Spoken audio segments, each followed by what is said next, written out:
Pancake and Powerslam. Turn it up, turn it up. It's the Pancake and Powerslam. Turn it up, turn it up. It's the Pancake and Powerslam Show. Turn it up, turn it up. It's the Pancake and Powerslam. Turn it up, turn it up. It's the Pancake and Powerslam. Turn it up, turn it up. It's the Pancake and Powerslam Show. Turn it up.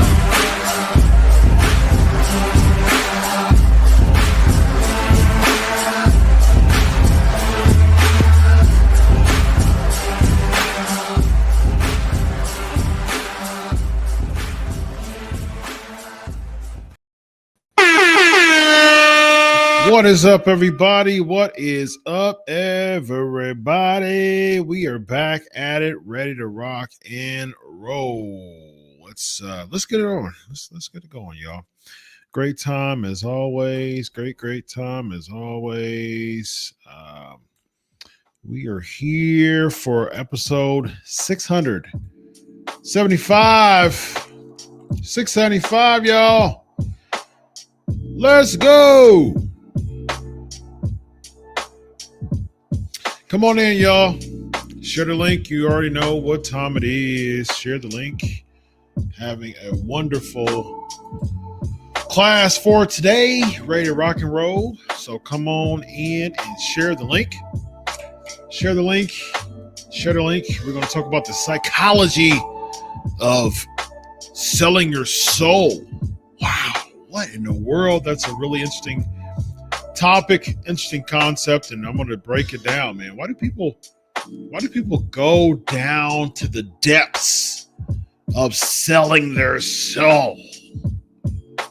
There's like a for real psychology to why people do that in real life. So we're going to break it down. But first, we're going to share the link. We're going to let people know that the 675 is underway, and we are live here on the Pancakes and Powerslams Show. Of course, I am Dr. Chris Featherstone, here to be your professor for the evening, as I am every single week here on the Pancakes and Powerslams Show. 675 shows. Think about that for a second. This is the 675th show of the Pancakes and Powerslams Show. 670. What is it? 675, right? 675th episode of the Pancakes and Powerslams Show. That's amazing. That's amazing. 675. All right, so go ahead and share the link. Share the link. Let everybody know about the Pancakes and Powerslams Show. Be sure to hit those likes. I want to see likes. I want to see loves. I want to see likes. I want to see loves. I want to see all. I want to see it all. All right.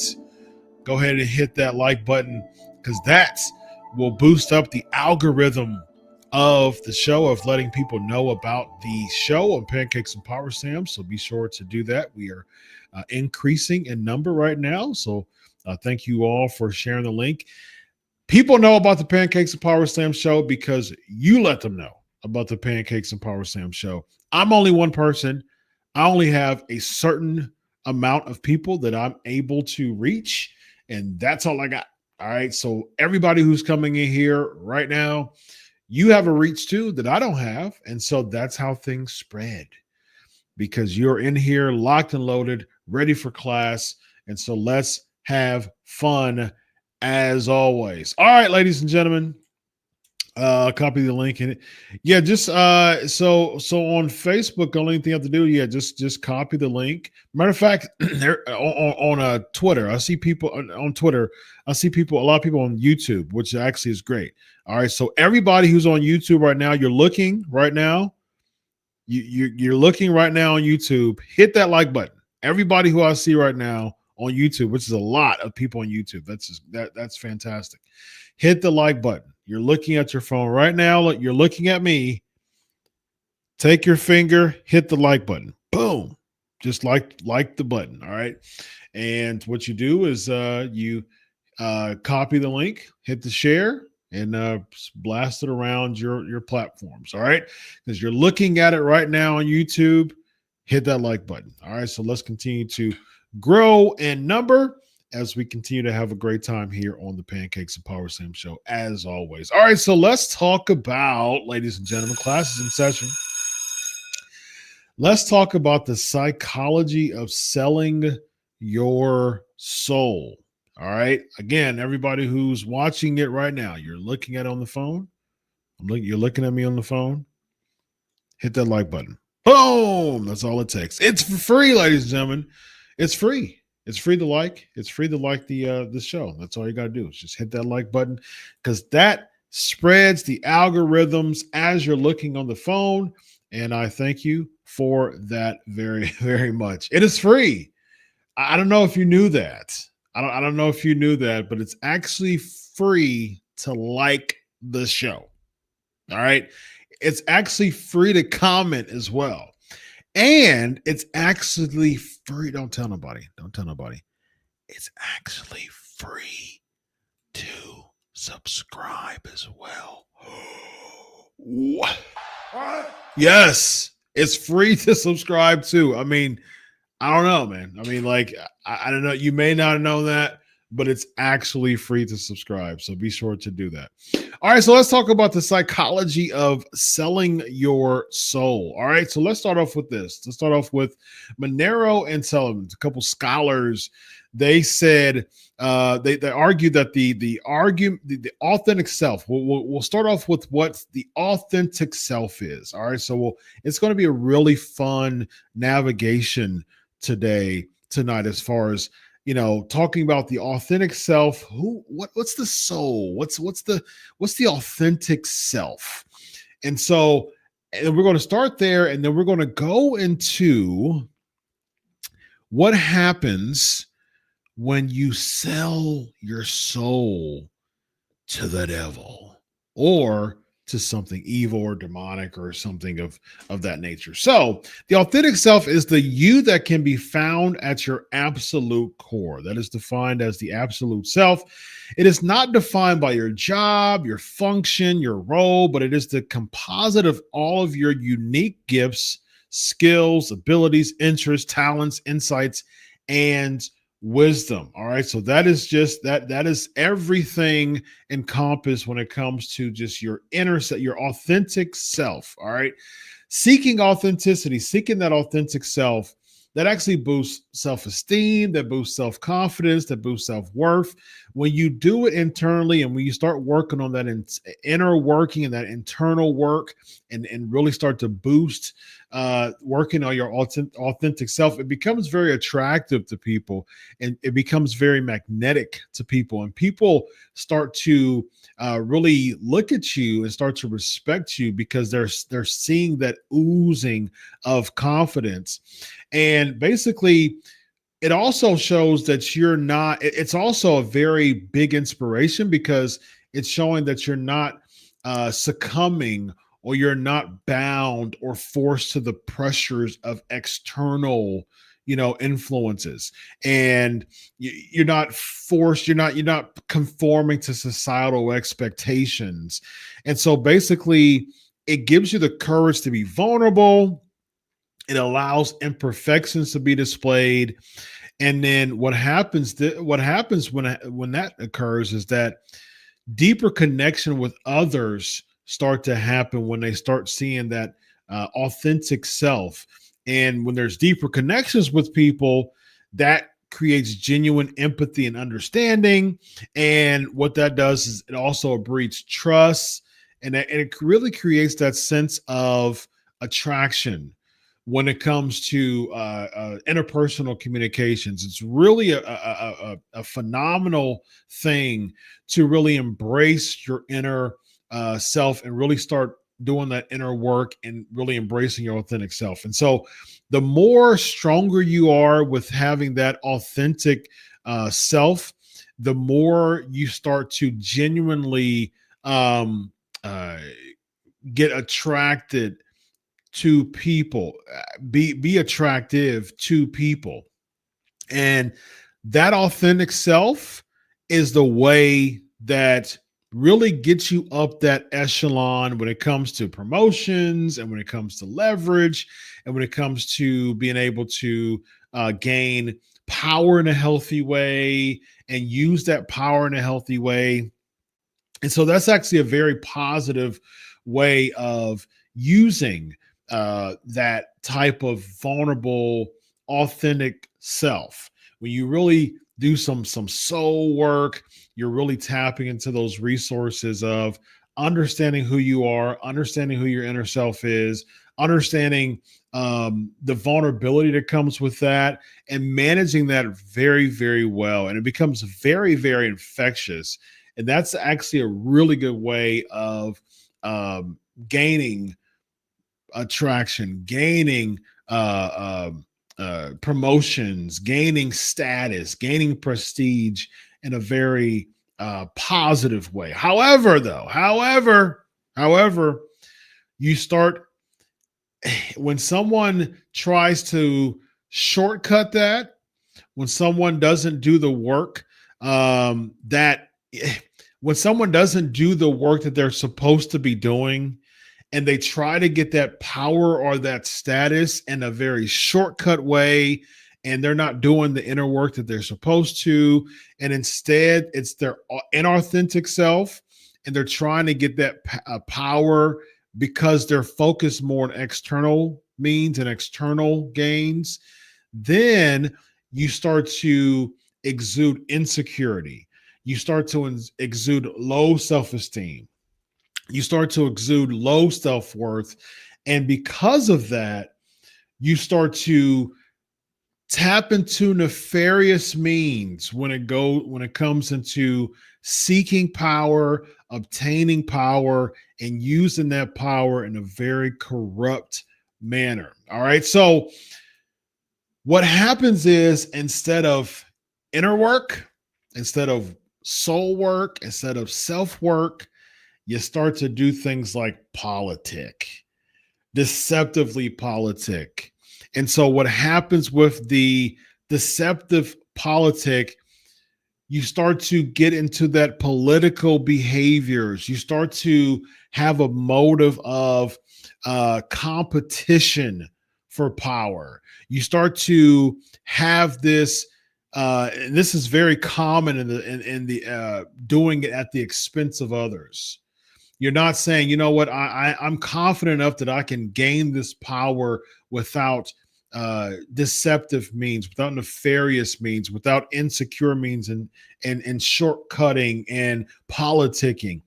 But when you do politic, when you do want that shortcut to get that power and that prestige and that status, then you start to undercut people. Then you start to spread rumors. Then you start to gossip about people. Then you start to undermine people. Then you start to show weaknesses of people to try to gain that level of status.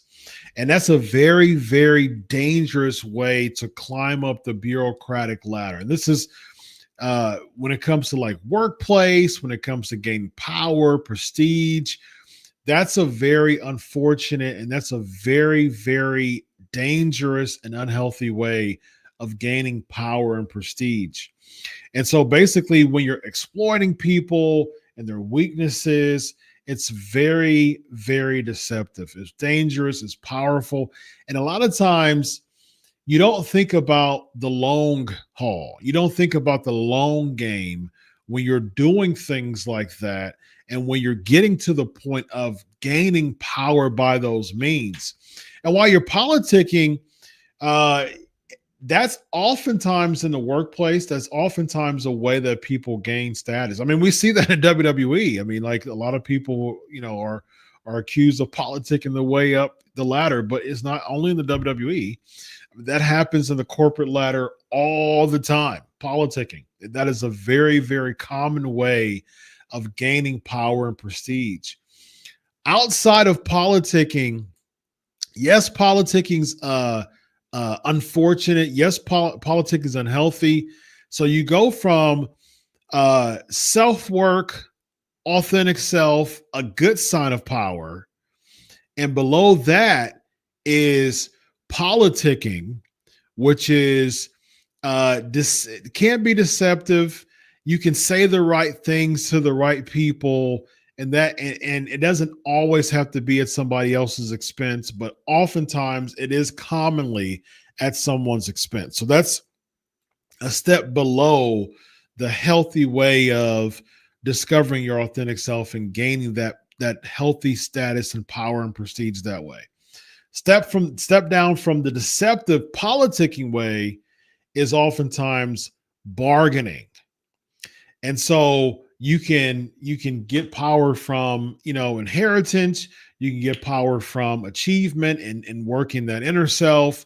You can get power, unfortunately, by politicking. And again, a lot of times it's just knowing what to say, but it's commonly at the expense of others. But even a step down from that is bargaining. And so let's talk about this element called bargaining. So bargaining for power is popularly shown in this story. And it was about this character named Dr. Faust. Now it was published in 1587, I believe. And it was an anonymous publisher. And this story about Dr. Faust, this is a person in this story, and other later stories, it modifies it a bit, makes it more redemptive. But the origin of this story is this Dr. Faust guy. He basically denied being a doctor of theology. He sacrificed being a doctor of theology in exchange for being a doctor of medicine. So this is like a folklore story. It actually has some fringy references to a real person, but the story of this folklore is this Faust character. He exchanged being called a doctor of theology for being a doctor of medicine to start to exhibit black magic, to be able to get all this power and prestige. And so what he does is he uses this black magic to call the devil. And basically, in exchange, there was a demon by the name of Mephistopheles who responded to this call. And so stories also said that basically Faustus or Dr. Faust, he believed that just the level of intellect that he was experiencing and observing was a lot lower than the capacity of knowledge that he knew was out there, and it was a lower level and things like that. And so it's a really interesting story. So because of wanting this power and this knowledge, he conjured up this devil, this demonic spirit, and Mephistopheles answered. And so basically he made a pact with Mephistopheles to be able to have this type of power that Mephistopheles, who's a demon, was able to give him. And he was able to have, the pact was, I'll have this power for a set amount of years in exchange for my soul. And so he was willing to give up his soul in exchange for this power, this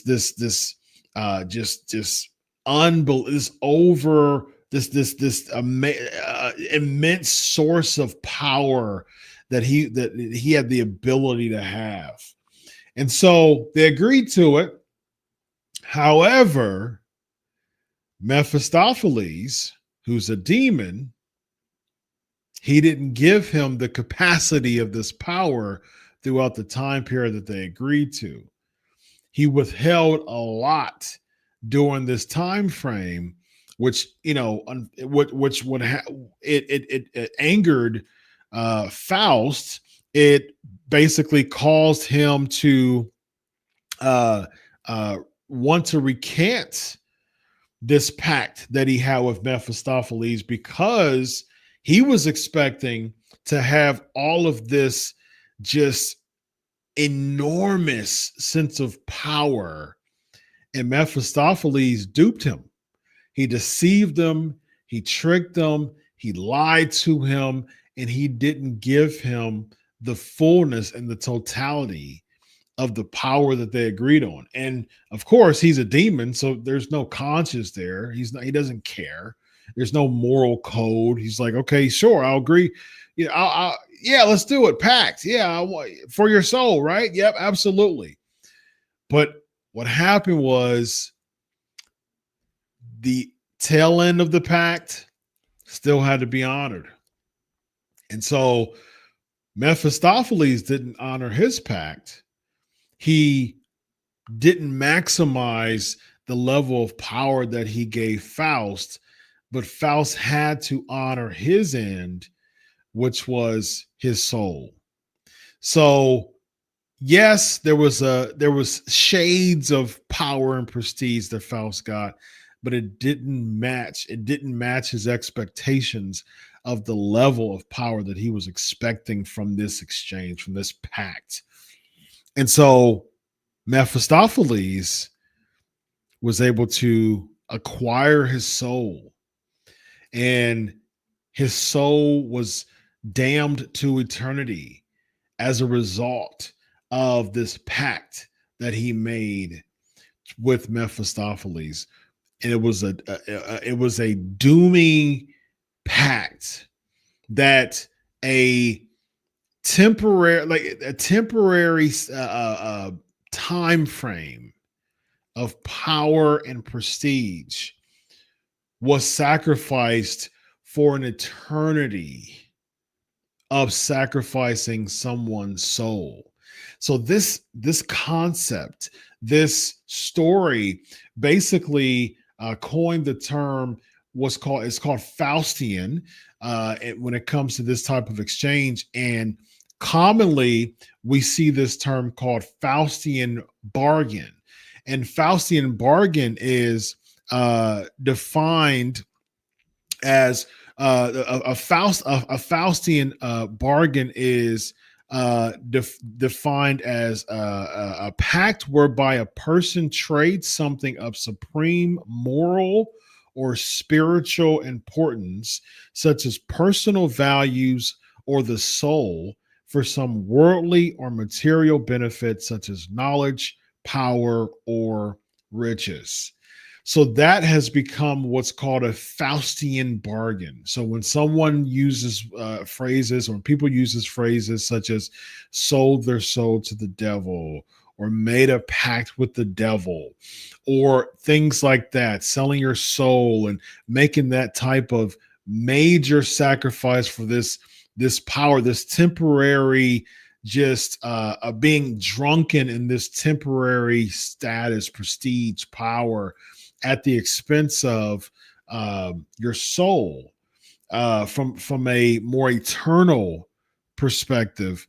That's what's called a Faustian bargain. And so what happens is, this happens unfortunately all the time in many ways, not only from a major way. And I mean, there's Theophanes was an example of this. He basically sold his soul to the devil, and similarly, it's a story as far as Theophanes, Theophilus. He basically sold his soul to the devil as well, and similarly, he didn't get the type of expectation from this exchange that he was expecting. The power, the prestige, the status wasn't as strong, or wasn't as huge, or wasn't as fulfilling as he was expecting. And what happened, unfortunately, as a result was he felt regret. He felt shamed even, and that caused him to want to repent and want to go back to God and ask him for redemption, for repentance, for forgiveness, and he was able to get that granted. And so basically this Faustian bargain example is through scripture, is through stories, throughout folklore. It's in real life situations. Even if you think about it from a business standpoint, what happens if you are in a bargain, and there's an owner, so to speak, and you're thinking you and a colleague basically are jockeying for this job, this job offer. And so what happens is you kind of undercut your coworker, your colleague who you're friends with, in exchange of getting this opportunity for this job. And you basically sell out in order to acquire a higher level of prestige. So when you're thinking about the concept of like selling out in any way, we see it in many ways. We see someone wanting to get a quick dopamine kick. And so basically that's temporarily getting a power hungry or status hungry or dopamine hungry moment. And at the other end of that is weeks and weeks and months of regret and shame and depression and basically just the desire to wish that you never did something. But that momentary temptation, you bought into it. You gave into it. You took the bait. You took the money. You took the opportunity. And basically you sold out. And so that's that Faustian bargain there when it comes to that exchange. And it's a really interesting concept when it comes to that, because the more we think about that, the more we think about Theophilus, the more we think about Christ when it comes to Matthew chapter 4, when he was tempted in the wilderness by Satan. So Theophilus was a successful but eventually failed opportunity for Faustian, Theophilus of Adana. He wanted more of an ecumenical. He wanted a position in from an ecumenical standpoint, from an ecclesiastical standpoint, he wanted a higher position in the church. So he sold his soul and realized it was a horrible idea. Christ, on the other end, was Ed Simon in his book, The Devil's Contract. That was what's called a failed Faustian bargain. And so basically he was given the opportunity, he was on the mountain and, he was given that opportunity to have everything he sees. He was able to have it. And of course, those who know scripture know it was a failed opportunity. He had that opportunity to sell out, but he didn't. And that's what's called a failed Faustian bargain. And guess who else in modern day, in pro wrestling world, was an example of a failed Faustian bargain, and that was Cody Rhodes. When The Rock, someone who is in that menacing power and authority, he asked Cody Rhodes, he said, give me your soul. I want your soul, and you will be my champion. That is a Faustian bargain. Cody Rhodes could have said, yes, I'm going to give you my soul in exchange for being a corporate shill, in exchange for never having to worry about opportunities anymore, for, in exchange for having to having an opportunity to be in the private jets all the time and have no issues with never wanting anything, me and my family, and all those opportunities could have happened when it comes to giving The Rock my soul. This guy's a board member. I could have had even a greater status than I do in WWE. I could have been right-hand man with The Rock. I could have been able to say, you know what? I'm even greater than WWE champion. I'm Office. I'm greater than the WWE. I'm bigger than the WWE. I could have taken that opportunity. But at the same time, it was at the expense of his soul. And Cody Rhodes said, no, I'm not going to do that. I'm not going to do that. I'm no longer, I refuse to do this. I can absolutely refuse. I will absolutely refuse to take the bait and give you my soul. I will not sell out. And we need to review those things. We need to think about those things when it comes to certain things in life, when it comes to temptations that we go through. We need to think about the Faustian bargaining. And we need to say, okay, you know what? If I make the decision right now, what's on the other side of this? And as we see with these Faustian examples, it's not what it's hyped up to be. When it comes to Theophilus, wasn't as hyped up as it was supposed to be. When it comes to Faust, the origin of all this wasn't as hyped up as it was. It wasn't as good as it was hyped up to be. There's so many other situations that's not as good as hyped up to be. So when we're thinking about those things and we're processing those things, we need to understand that, man, you know what? Let's analyze this. Let's step back. Let's analyze the pros and cons of this. And let's realize that it's not going to be as good as it's hyped up to be. Just as Cody Rhodes analyzed it and he said, no, unfortunately, with The Rock, he gave the nod, and that caused John Cena to turn heel.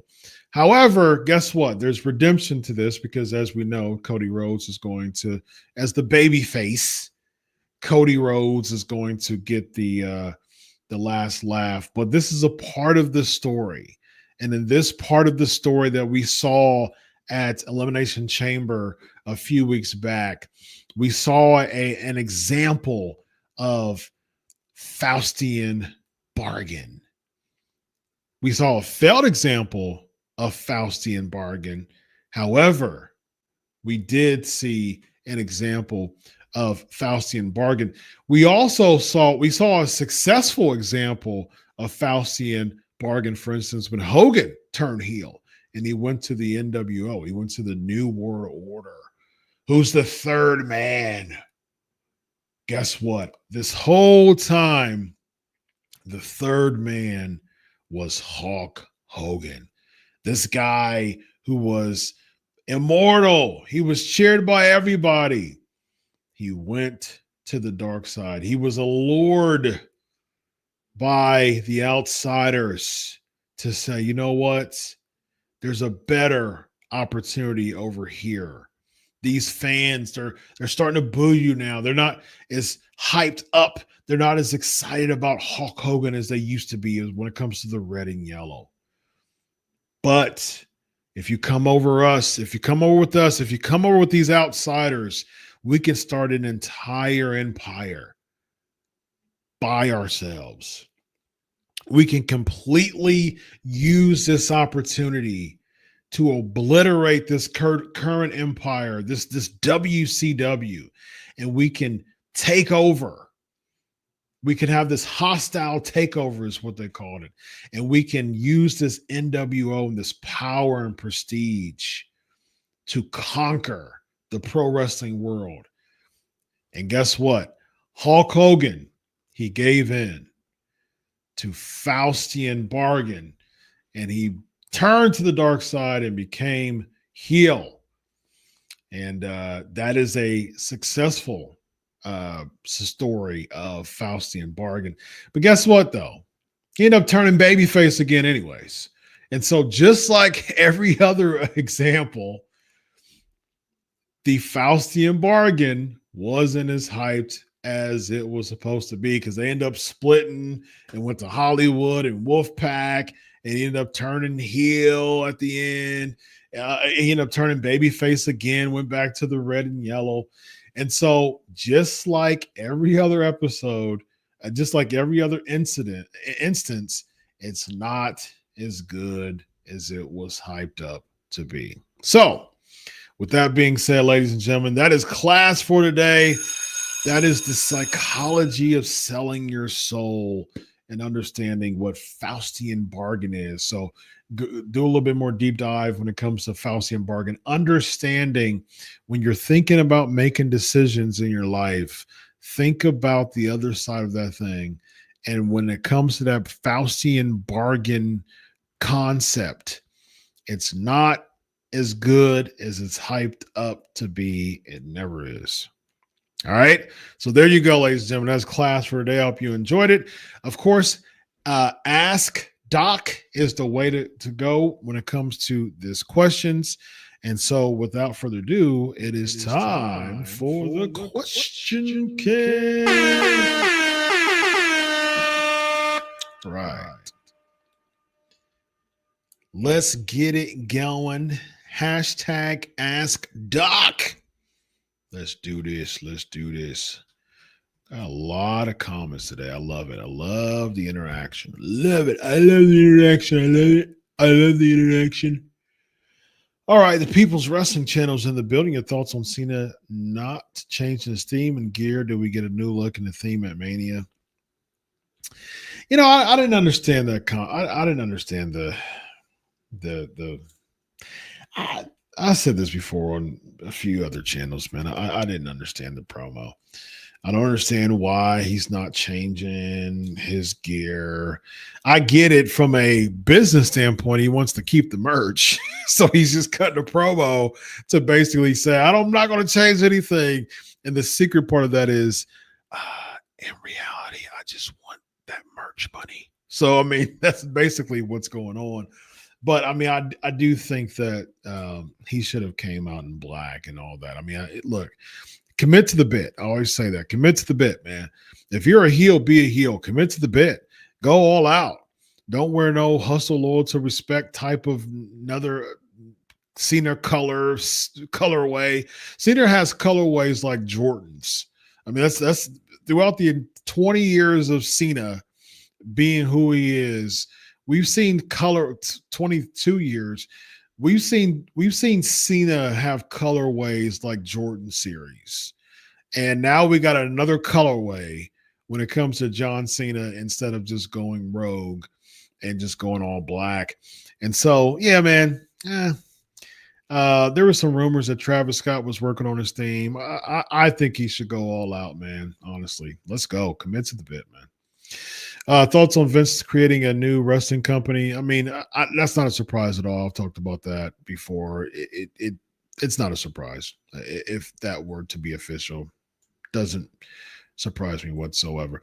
James, I agree with what Cena said. A lot of it made sense toward the fans because they have been against him since his debut, but the issue is that it gave Angle the same treatment and he never turned. You know, again, man, the substance of the promo was just off to me. I think it fell flat. I mean, it fell flat to me because the fans loved John Cena in his last run. They love, like, John Cena has came back part-time for years now, several years. They liked John Cena during the Austin Theory feud. They liked John Cena during the Solo Sikoa feud. They liked John Cena during this new run. I mean, this recent wave of being in the Elimination Chamber. They were chanting for Cena to win. They kept saying, "Let's go Cena," throughout the entire time. When Cena won, they cheered. He was a babyface. He already had his ticket to WrestleMania. The logic of this makes no sense to me. If he would have lost at the Elimination Chamber to a babyface, like if he would have got pinned by a babyface, for instance, right? Like a CM Punk, for instance, at the first time, because somebody accidentally hit him, another babyface accidentally hit him, like a Damian Priest, for instance. And then what could have happened was John Cena's out and you have a babyface win, and then you have the babyface go out and celebrate. And then at the very end, you have Cody Rhodes come out, because the last segment could have been the Cody Rock thing without having the Elimination Chamber winner there. You already had the Elimination Chamber. Could have been CM Punk, because right now you're having Punk, Rollins, and Reigns. That's a triple threat match that has nothing attached to it other than they just don't like each other and they're just attacking each other. Very, very weak storyline building. And so CM Punk could have easily been in all this. Easily. And he could have won the Elimination Chamber. And here's talk about Faustian bargaining or Faustian bargain. Talk about what could have been a part of this. Oh man, this could have been really, really good, man. Because say Punk won the Elimination Chamber, He's celebrating. He goes away. Then you have Cody at the end of the show as CM Punk is walking the ramp. Cody Rhodes comes out. They do the stare down. They give each other the nod. Cody Rhodes walks out as Punk goes back. He's already celebrating. Punk goes back. Cody Rhodes comes in. Then you have, I've been thinking long and hard. You kind of tiptoe it a little bit. You kind of have people thinking like, what's going on with this? Tiptoe a little bit. Then you have Rock come out. And then The Rock just starts talking about like how even more. You start to egg it on even more.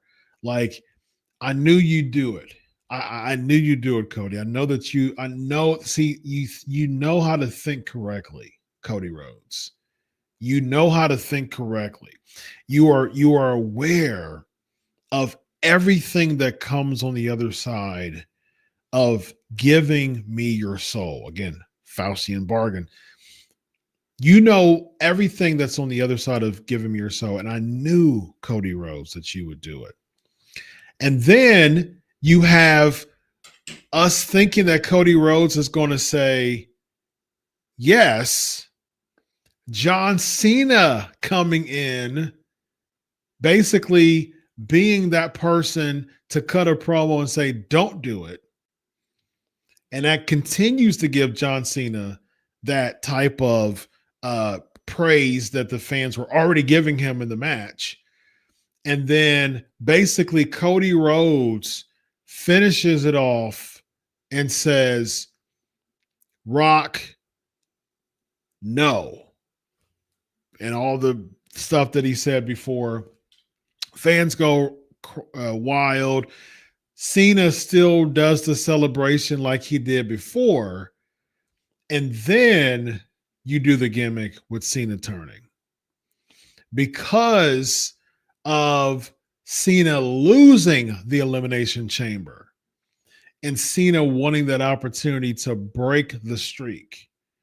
And so he was willing to sell his soul to the corporate Rock in order to get that 17th world title reign, because it means so much to him that he's willing to temporarily sell his soul to the Rock. And so that's when you get to the point of, I'm corporate. I was Make-A-Wish. I was Never Give Up. I was Hustle, Loyalty, Respect. I was all these things for so long. And this is where it led me. On the outside looking in of WrestleMania, having absolutely no opportunity to go against Cody Rhodes because of some stupid mishaps from two beloved people that you like, Damian Priest and CM Punk. That's how you cut the heel promo. That's what makes sense as far as why John Cena made the turn. Not already won. I'm already going to WrestleMania, but y'all don't like me, so I'm going to turn. Like, no, man, made no sense to me. And that's when The Rock is celebrating with John Cena, because if Cody Rhodes isn't going to sell his soul, John Cena is. I want to go to the office on Monday and bring somebody's soul back to the office. I wasn't expecting John Cena. I wanted Cody Rhodes.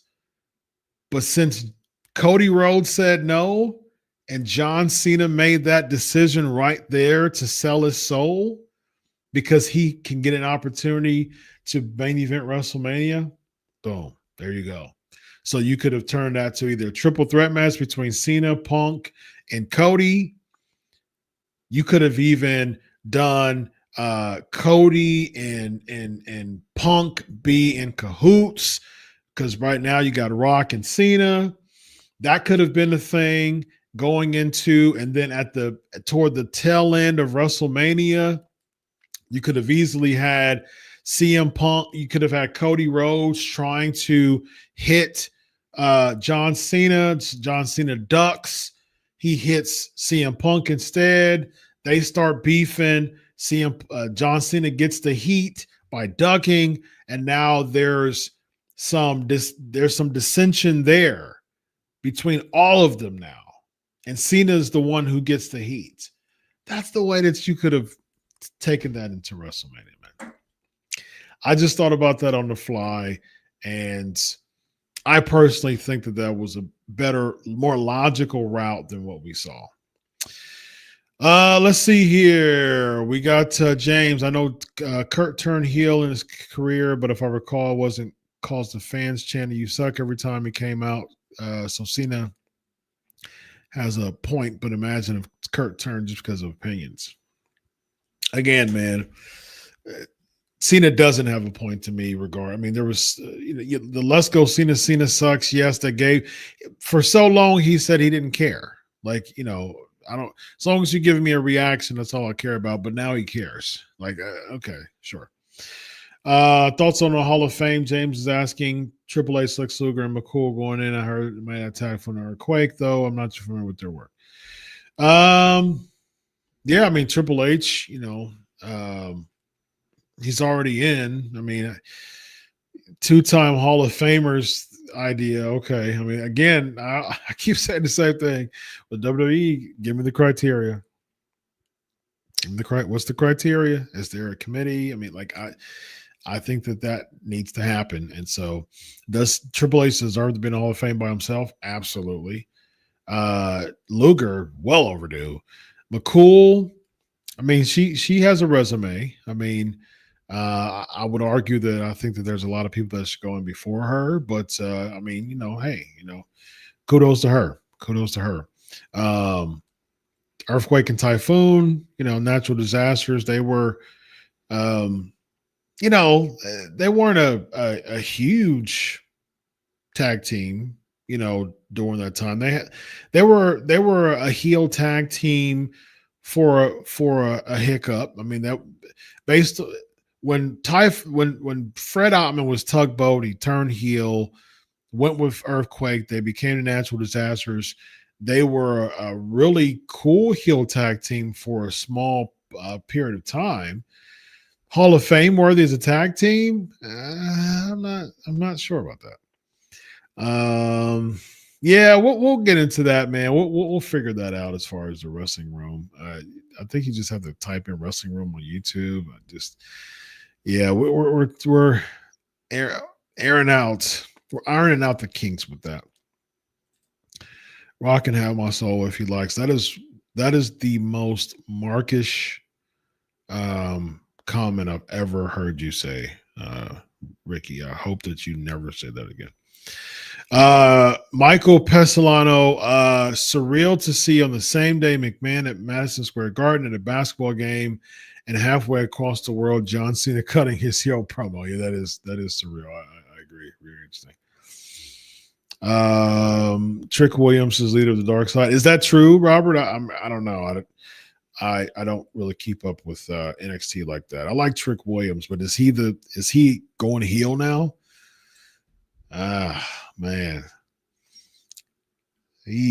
I don't know. I don't know if you do that, right? With him being so over with the fans as far as the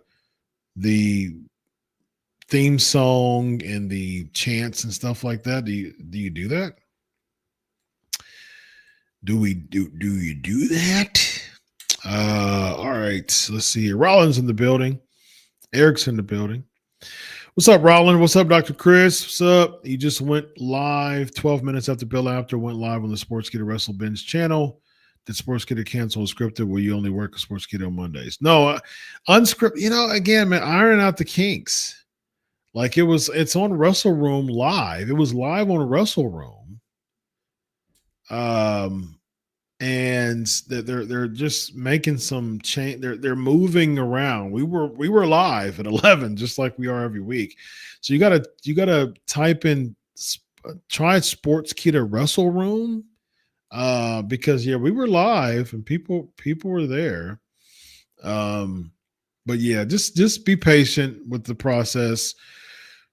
We have another channel. Sportskeeda has 3 wrestling channels now, and so now we're trying to boost up this new channel, and so we're going to move some content over there. So hey, I just do what I'm told. So and so yeah, I mean I speak up, but I mean, you know, at the end of the day, man, it's not a hill to die on. Get the likes up, folks. Absolutely get those likes up. Absolutely. They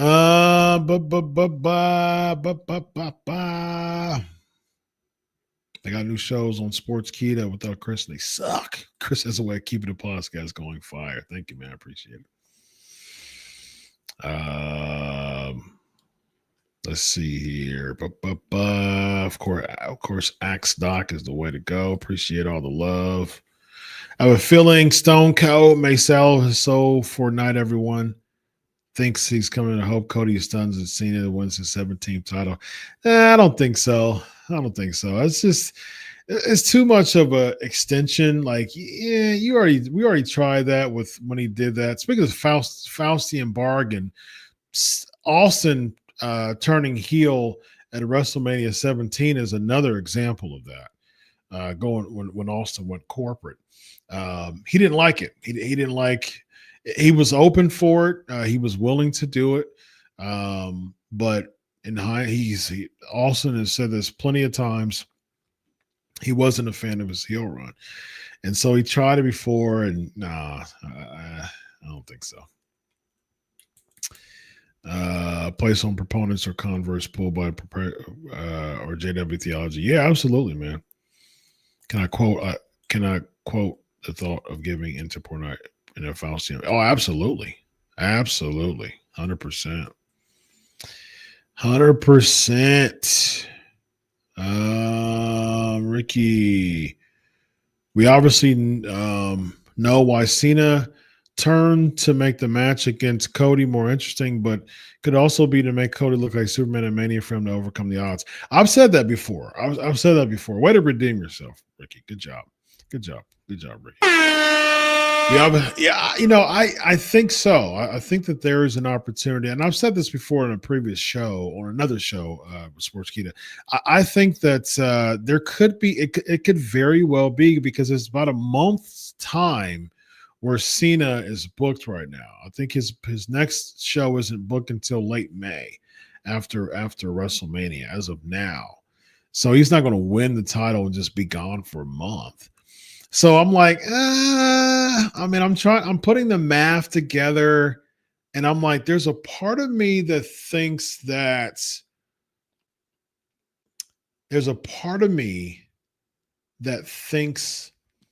that John Cena will lose to Cody Rhodes. And they're doing this just to give Cody Rhodes another Hogan-like foe. I mean, because I think that Cody Rhodes is like this generation's Hogan of how they're booking him over the past few years. They're giving him like insurmountable odds, and he's going to conquer the insurmountable odds. I mean, that's the type of vibe that they're giving us with Cody Rhodes nowadays. And so I think that this could be Andre-like Andre turned to set up, and have that feud with Hogan. So I mean, Hogan ended up winning at WrestleMania anyways, and there's a part of me that thinks that Cody's going to beat John Cena at WrestleMania, and they're doing this just to have a big story going into WrestleMania for the sake of making Cody look like a star again. So I mean, that definitely could be the case, man. Definitely could be the case, especially if it's a month's time before Cena comes back. And in other Faustian examples, we see that the person who gave his soul away wants his soul back, because he's realizing that the evil entity, or the devilish or demonic entity that he sold his soul with, did not deliver like he thought he was. And he kind of comes to his senses and realizes that there was a horrible idea to do this. And so therefore I am going to try to redeem myself and go on this redemption path. And so there's other variations of the Faust story that talks about that too, that narrates it in that way too. Goethe's early 1800 story. It narrates it that way. And so I think that could be the story. That could be the Faust type of example there. Like Cena realizing that, although again, the angle isn't that he went corporate or sold his soul to The Rock. You could have easily said that Cena, like how I mapped it out, Cena sold his soul because of those things. Cena realizing that, it wasn't a good idea. There could have been so many different variations, man. Cody beats Cena. Rock and Cena argue at the end of WrestleMania after Cody wins because Rock wanted the championship. And then all of a sudden that causes Cena to AA The Rock. And Cena would have got so, just like that, if Cena would have AA The Rock at the end of WrestleMania, he would have been the biggest babyface in the company again. So many ways to make this work outside of what we saw. Let's see here.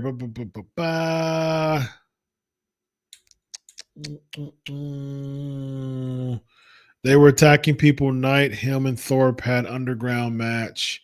Femi and Trick fought. Then Javon came in. Femi RKO, they stayed in crowd while Evans and Trick had stare down. Okay, cool.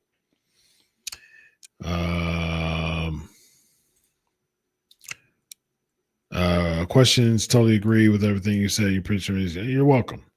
When the Chambers fans part, I agree. Yeah, but again, man, fans love John Cena. they love John Cena for several years now. So the whole Cena sucks, we don't like you, that was like 5 years ago. I mean, that hasn't been a thing for several years now. And so that's just a bad angle to me. Like it doesn't resonate because it's not true. People like John Cena. Like before the turn, there was a consensus in pro wrestling world that, hey, guess what? We like John Cena. He's invited to the cookout now. He's earned his stripes. He has his flowers. We appreciate your grind, John Cena. You're a legend. We love you. We're cheering for you. That's been the vibe. That's been the feel for several years when it comes to John Cena. Again, that's the reason why the promo didn't make any sense to me. I think that Cena's reasoning for turning in the overall promo was very weak. The promo was anticlimactic and didn't compare it to the Austin 316 promo nor Hogan's Bastard of the Beast promo. I agree. It was, the reasoning was very weak. I 100% agree with that. Do I think there's going to be more members to join the Rock and Soul group? Again, man, the promo didn't even map that out even more. It didn't even give me an explanation of why he joined the Rock. It gave me zero explanation of that. He did not mention the Rock at all in the entire promo. And you're having people wondering why he's aligning with the Rock, and he doesn't, instead of talking about why he aligned with the Rock, he talked about how much the fans didn't like him. I mean, okay. Yeah, sure. Raw after Mania and Backlash. Okay, right. So Backlash isn't until May, right? So that's a month after. So yeah, he's still gonna be gone a month.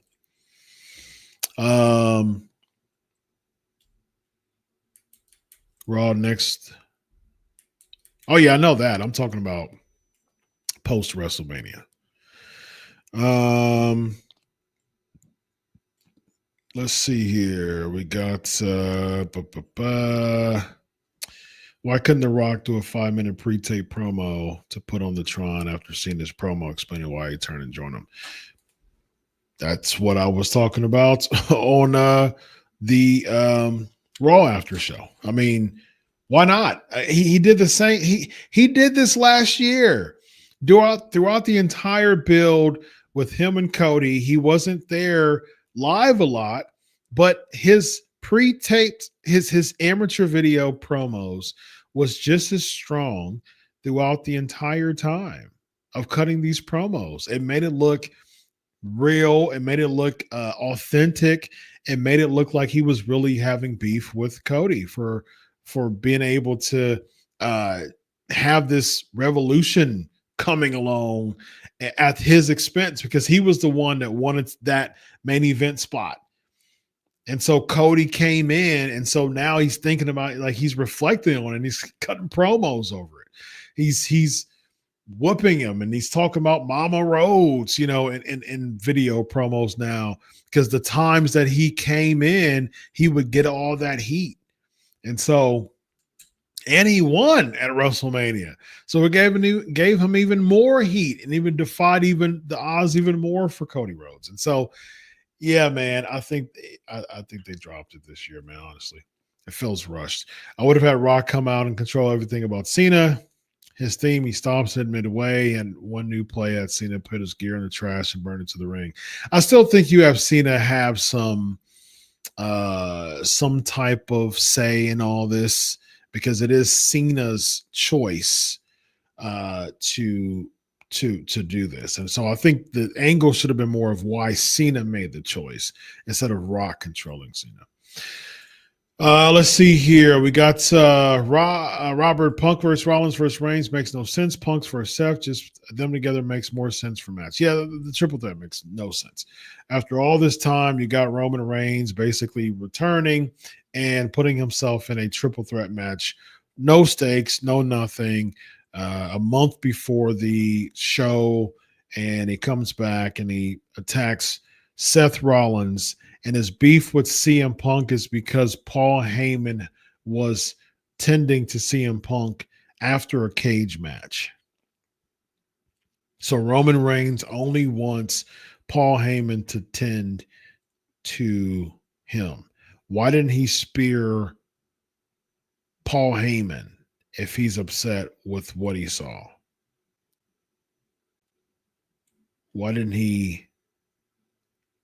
Why wasn't Paul Heyman the one he speared? Why did he attack CM Punk? What did CM Punk do? Like, he just needed somebody to tend to. Maybe if a referee was there, the referee would have been fine too. But Paul Heyman was there by choice to tend to CM Punk, and Roman Reigns attacked CM Punk because he just finished a cage match and needed someone to tend to him. This logic for these storylines makes no sense. Was that Reigns turning heel on Raw? No, because he started celebrating at the end, just like when all the other times that Seth Rollins attacked CM Punk and attacked Roman Reigns, and then he comes back on the next show talking about babyface promos and having people asking to sing his song.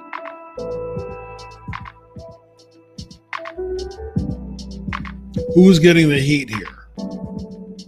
Who's the heel?